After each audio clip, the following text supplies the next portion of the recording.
This is section 10.2.1. We're going to take a look at inverse trig functions, sine and cosine.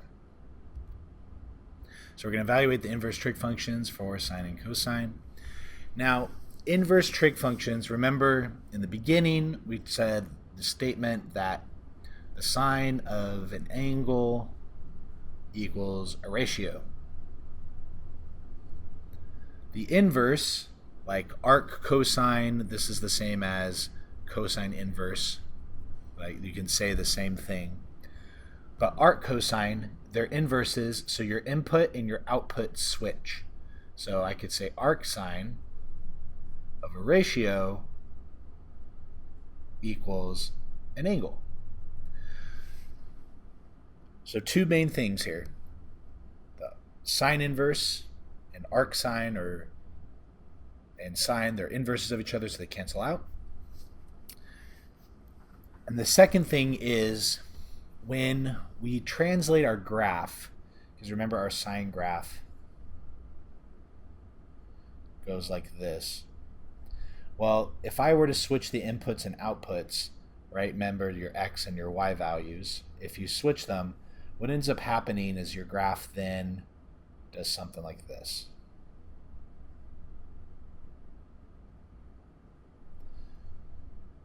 Which is kind of cool looking, but that's no longer a function. So we have to cut the graph. And so we cut it from here to here.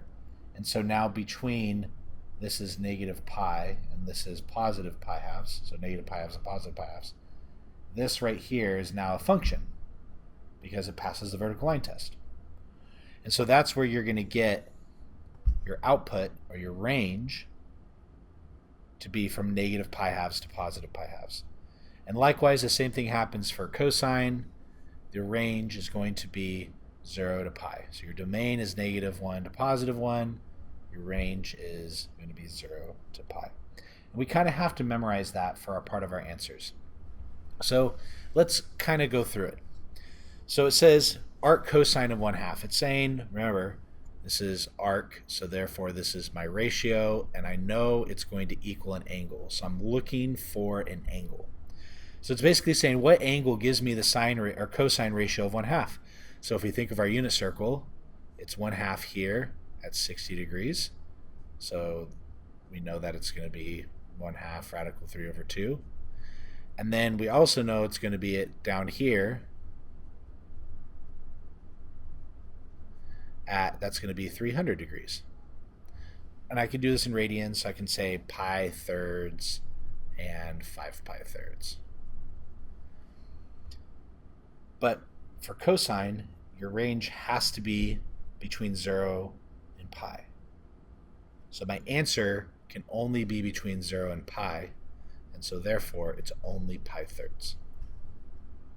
Because this is outside of 0 to pi. 5 pi thirds is not between 0 and pi. Whereas my arc cosine, negative radical 3 over 2. So on my unit circle, it's negative radical 3 over 2 here and here.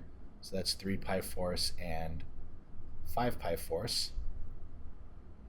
But my range of it between 0 and pi, so it has to be 3 pi fourths.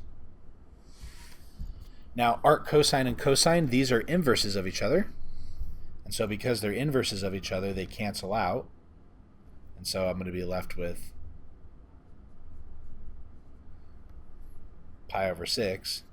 And likewise, cosine and arc cosine, those cancel out. And I'm left with negative 3 over 5.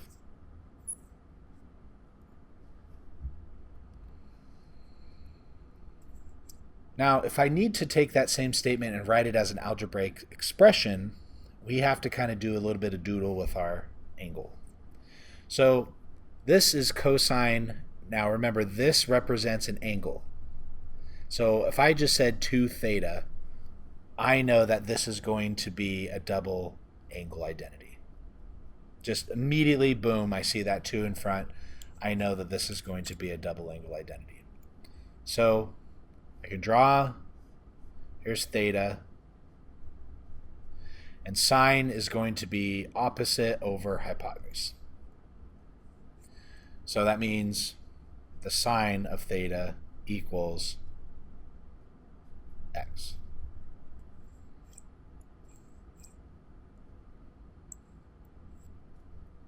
So now cosine of 2 theta, if I think about my identities, I have cosine squared theta minus sine squared theta.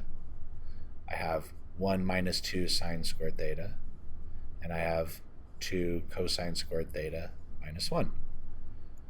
Well, if I know that sine theta equals x, I could say 1 minus 2x squared, which is 1 minus 2x squared. And that's my answer. So what did we learn today? We evaluated using cosine and sine inverse functions. This does conclude our lesson. If you have any other questions, please leave them in the comments.